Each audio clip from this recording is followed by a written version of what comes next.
ಮೈಸೂರು ನಗರಾಭಿವೃದ್ಧಿ ಪ್ರಾಧಿಕಾರದಲ್ಲಿ ನಡೆದಂಥ ಅಕ್ರಮ ನಿವೇಶನ ಸಂಬಂಧಪಟ್ಟ ಏನು ಲೋಕಾಯುಕ್ತ ಅಧಿಕಾರಿಗಳು ತನಿಖೆ ಮಾಡ್ತಾರೆ ಆ ಪ್ರಕರಣ CBIಗೆ ಕೊಡಬೇಕು ಅಂತೇಳಿ ನಮ್ಮ ಮೇಲ್ಮನವಿಯನ್ನು ಸಲ್ಲಿಸಿದ್ದೀವಿ. ಆ ಒಂದು ಅರ್ಜಿಯ ವಿಚಾರಣೆ ಇವತ್ತು ಕರ್ನಾಟಕ ಉಚ್ಚ ನ್ಯಾಯಾಲಯದ ವಿಭಾಗೀಯ ಪೀಠದಲ್ಲಿ ನಡೆದಂಥ ಸಂದರ್ಭದಲ್ಲಿ ಎರಡನೇ ಆರೋಪಿ ಪಾರ್ವತಿಯವರ ಪರವಾಗಿ ಯಾವುದೇ ವಕೀಲರು ವಕಾಲತ್ತು ಹಾಕದೇ ಇರೋದನ್ನು ಗಮನಿಸಿದ ಮಾನ್ಯ ನ್ಯಾಯಾಲಯ ಅವರಿಗೆ ಹೊಸದಾಗಿ ನೋಟಿಸ್ ಜಾರಿ ಮಾಡಿ ಅಂದರೆ ಹೊಸದಾಗಿ ಸ್ಟೆಪ್ಸ್ ತಗೊಳ್ಳಿ ಅಂತೇಳಿ ಒಂದು ಆದೇಶ ಮಾಡಿದೆ.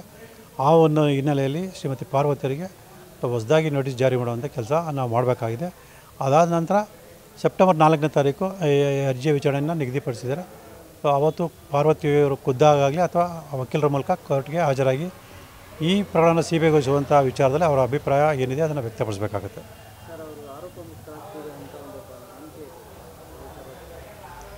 ಯಾವುದೇ ಕಾರಣಕ್ಕೂ ಕೂಡ ಅವರು ಆರೋಪ ಮುಕ್ತರಾಗಿ ಸಾಧ್ಯನೇ ಇಲ್ಲ.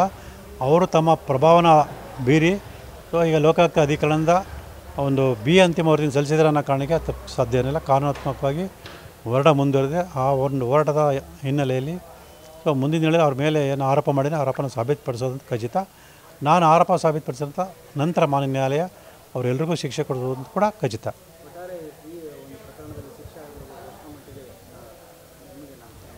ನೂರಕ್ಕೆ 100 ಭಾಗ ನನಗೆ ನಂಬಿಕೆ ಇದೆ, ವಿಶ್ವಾಸ ಇದೆ. ಯಾಕೆಂದರೆ ನನ್ನ ಹತ್ರ ಇರೋ ದಾಖಲಾತಿಗಳು ಮತ್ತು ಮಾನ್ಯ ನ್ಯಾಯಾಲಯಕ್ಕೆ ಹಾಜರುಪಡಿಸಿದ ದಾಖಲಾತಿಗಳು ಸ್ಪಷ್ಟವಾಗಿ ಅವ್ರ ಮೇಲೆ ಮಾಡಿರೋ ಆರೋಪನ ಸಾಬೀತುಪಡಿಸುವಂಥ ಸಾಕಷ್ಟು ಬಲವಾದ ಸಾಕ್ಷಿಗಳಿದೆ.